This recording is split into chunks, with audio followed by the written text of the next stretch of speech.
وہ کہتے ہیں نہیں حضرت حسین کو تو کوفیوں نے مار دیا تھا، خود ہی شیعہ علی نے مار دیا تھا، ایم یزید کے متھے مار دیا ہے۔ واہ واہ، بالکل کوفیوں نے مارا تھا، لیکن وہ کوفی کون تھے؟ جو اہل شام کے انڈر تھے۔ یہاں پہ بھی جو کچھ ہوتا ہے نا، جب گورنمنٹ ایک ہو تو بات آتی ہے پنجاب پولیس نے یہ کیا، بھائی پنجاب پولیس وفاقی حکومت کے انڈر آتی ہے، اگر اچھا کام کرے گی تو وفاقی حکومت کے کھاتے میں ڈلے گا، برا کرے گی تو وفاقی حکومت کے کھاتے میں۔ وہاں پہ بھی کوفہ ایک صوبہ تھا شام کی حکومت کا، کوفی وہ تھے جو 22,000 کا لشکر لے کے آئے تھے کربلا میں، وہ کوفی تھے لیکن اس گورنمنٹ کے انڈر تھے۔ یہ وہ کوفی نہیں تھے جنہوں نے خطوط لکھے تھے، وہ تو صحابہ اور تابعین تھے۔ سلمان ابن سرد جن کی حدیث ہے بخاری اور مسلم میں، نبی علیہ السلام نے 2 بندوں کو لڑتے ہوئے دیکھا اور کہا میں ایک کلمہ ایسا جانتا ہوں، یہ پڑھ لیں تو شیطان ان سے دور ہو جائے گا، ان کا غصہ ٹھنڈا ہو جائے گا، اعوذ باللہ من الشیطان الرجیم۔ یہ جو بخاری مسلم کی حدیث ہے، اس کے راوی ہیں سلمان ابن سرد۔ یہ مین بندہ تھا جنہوں نے حضرت حسین کو کہا کہ وہ بڑا مر گیا اور اپنے بعد ایک چھوٹا چھوڑ گیا، اور جو لفظ انہوں نے استعمال کیا نا، وہ استعمال کیا جو موسیٰ کے مخالف کے لیے ہم استعمال کرتے ہیں کہ ایک بڑے والا مر گیا اور اپنے بعد ایک چھوٹا چھوڑ گیا اپنی جگہ۔ اتنے سخت الفاظ۔ اس وقت عبید اللہ ابن زیاد کے روب کی وجہ سے وہ لوگ نکل نہیں سکے، مسلم بن عقیل کو قتل کر دیا گیا، اس سے پہلے نعمان بن بشیر کو گورنی سے ہٹایا گیا، لیکن بعد میں توابون کی تحریک انہوں نے چلائی اور وہ شہید ہوئے سارے، اور پھر مختار سقفی آیا، اس نے پھر عبید اللہ ابن زیاد کو بھی قتل کیا۔ بخاری اٹھا کے دیکھیں، ترمذی اٹھا کے دیکھیں، حضرت حسین ابن علی کا سر کاٹ کے عبید اللہ ابن زیاد گورنر کوفہ جو یزید کا تھا اس کے سامنے تشت میں پیش کیا گیا۔ اللہ کی لعنت، اللہ کے فرشتوں کی لعنت، تمام لعنت کرنے والوں کی لعنت جنہوں نے اہل البیت کو یوں ظلمن شہید کیا، آمین۔ تو وہ چھڑی سے ان کے چہرہ مبارک کو چھیڑنے لگا اور ان کے حسن میں کوئی کلام کرنے لگا، تو انس ابن مالک پاس کھڑے تھے، وہ اتنا ہی کر سکتے تھے، بوڑھے ہو چکے تھے، 90 پلس تھے۔ انہوں نے کہا کہ رسول اللہ کے سب سے زیادہ ہم شکل حسین ابن علی تھے، یہ بخاری کے الفاظ ہیں۔ اسی حدیث میں امام بخاری نے لکھا ہے برأس الحسین علیہ السلام، حسین علیہ السلام کا سر مبارک، علیہ السلام لکھا ہے۔ مولوی نے عربی میں علیہ السلام لکھا تھا، اردو میں ترجمہ رضی اللہ عنہ کر دیا، نکال ہی دیا۔ عربی میں لکھا ہوا ہے، آپ کھول کے دیکھ لیں، مکتبۃ الشاملہ میں بھی، اسلام 360 میں بھی عربی میں لکھا ہوا ہے، اردو میں رضی اللہ عنہ لکھا ہوا ہے۔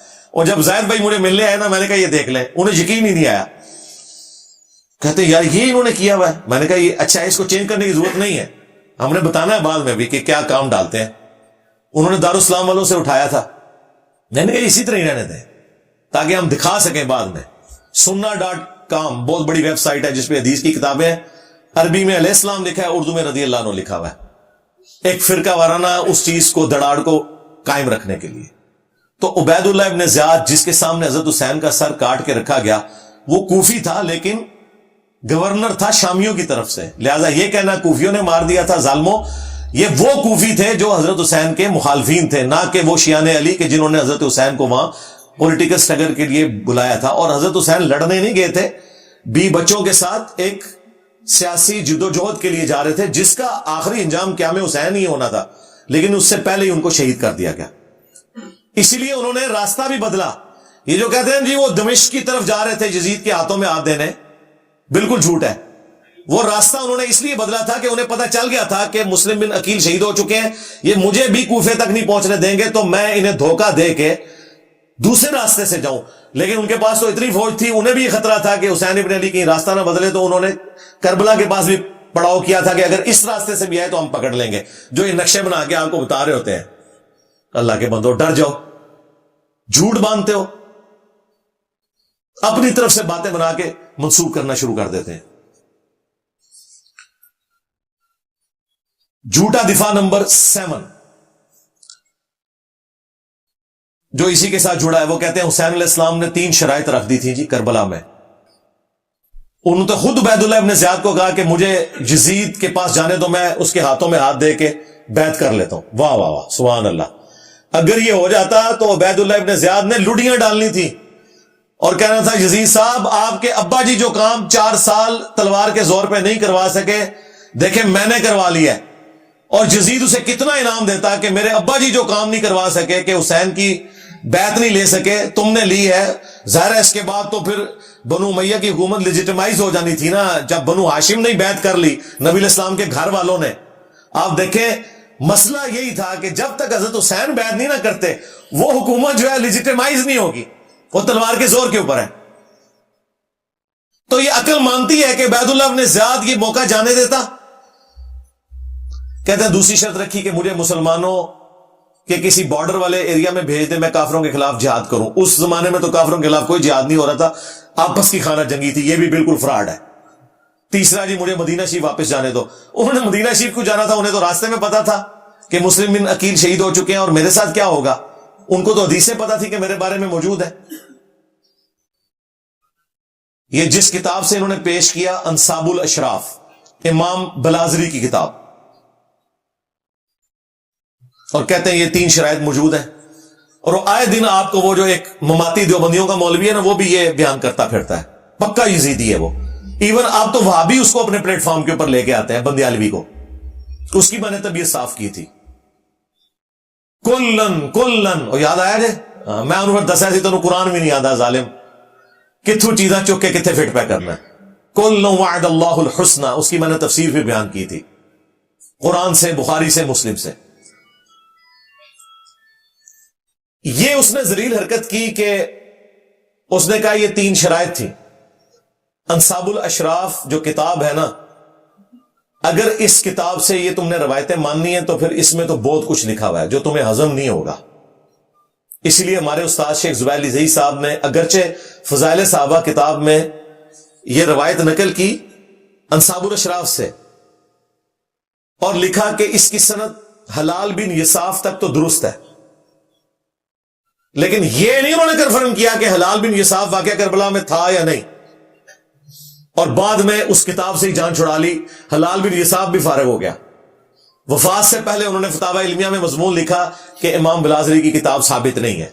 لیکن یہ انہوں نے کیوں کیا وہ آپ کو میں بتاؤں گا، یہ انہوں نے نہیں بتایا. یہ جب میری ان سے ڈسکشن ہوئی تو انہوں نے کہا کہ علی بھائی اگر ہم اس کتاب کو صحیح مانیں نا تو اس میں تو باقی روایتیں موجود ہیں، ان کا کیا کریں گے.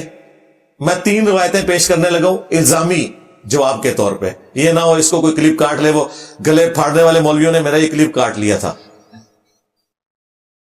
کہ اگر تم نے 3 شرائط والی کتاب انصاب الاشراف کو ماننا ہے تو اس میں یہ لکھا ہوا ہے یزید کے والد کے بارے میں کہ اس کا تابوت جہنم کی آگ میں ہے. جی یہ لکھا ہوا ہے.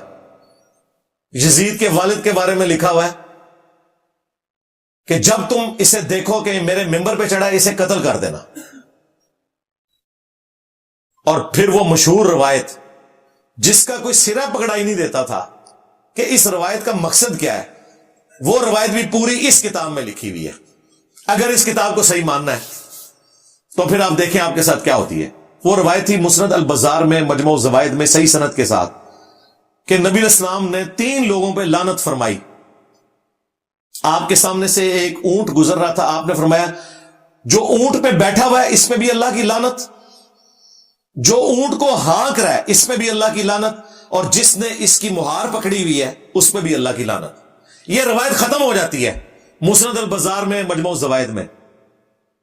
اب اس روایت سے کیا نظر نکلے گا جب تک یہ نہ بتایا جائے کہ اس اونٹ کے اوپر وہ شراب لے کے جا رہے تھے، ایرون لے کے جا رہے تھے، چرس لے کے جا رہے تھے، لعنت کیوں ہوئی، وہ بندے کون تھے.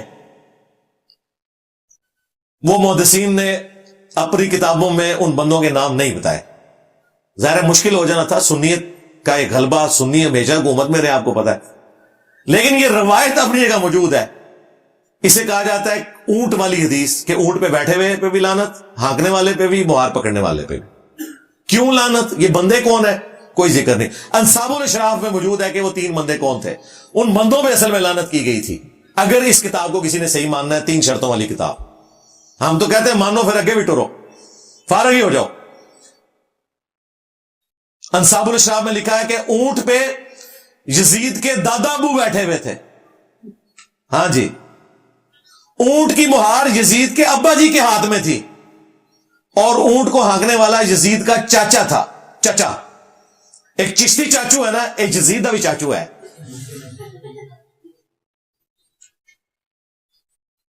تو اب یہ تین نام میں نے اس لیے نہیں بتایا کہ وہ پھر کلپ کو کاٹیں گے. میں نے آپ کو اشارتاً بتا دیا کہ اونٹ پہ یزید کا دادا بیٹھا ہوا تھا، مہار اس کے ابے کے ہاتھ میں تھی، اور ہانکنے والا چاچا تھا. نام آپ سب کو پتا ہے، ورنہ ہمارے اسٹوڈنٹس کمنٹس میں خود لکھ دیں گے 3 بندوں کے نام. اس روایت کو پھر صحیح مانو گے؟ اسی لیے شیخ زبیر صاحب نے کہا یہ کتاب امام بلازری سے ثابت ہی نہیں، جان ہی چھڑا لی. بالکل ٹھیک کیا. آمدہ کوئی 3 شرائط والی بات کرے، اسے کہو 3 شرائط والی بات کرو گے تو 3 ملعون لوگوں کا ذکر ہم کریں گے. ہاں، وہاں 3 شرائط، یہاں 3 وہ لوگ جن پہ اللہ کے نبی نے لعنت فرمائی ہے. پھر ظاہر ہے یہ پیرلل میں آئے گا. اور صرف لعنت نہیں کہا کہ یزید کے باپ کا تابوت جہنم کی آگ میں ہے، یزید کے باپ کو جب منبر پہ دیکھو تو اسے قتل کر دینا. یہ ساری روایتیں بتائیں گے. لہذا بہتر یہ ہے کہ انصاب الاشراف سے جان چھڑا لیں. ہمارے نزدیک بھی ہمارے استاد کا موقف ٹھیک ہے. یہ کتاب اگرچہ اکثر محدثین امام بلازری سے ثابت مانتے ہیں، لیکن اس کے ساتھ یہ جو خطرناک باتیں جڑی ہوئی ہیں، جو خطرناک سے بھی اگلا ورژن ہے، بہتر یہ ہے کہ اس کتاب کو آپ جان چھڑا لیں کہ یہ ساری جعلی کتاب ہے. اور ہمیں پتہ ہے کہ آپ کی جتنی باتیں وہ ویسے ہی جعلی ہیں. کوئی صحیح بھی نکلے نا، ایک بڑی مشکل سے آپ نے دریافت کی تھی، وہ مانتے مانتے آپ کو اتنا کچھ ساتھ ماننا پڑ رہا ہے کہ آپ بھی اس کتاب سے اب جان ہی چھڑائیں گے انشاءاللہ تعالی.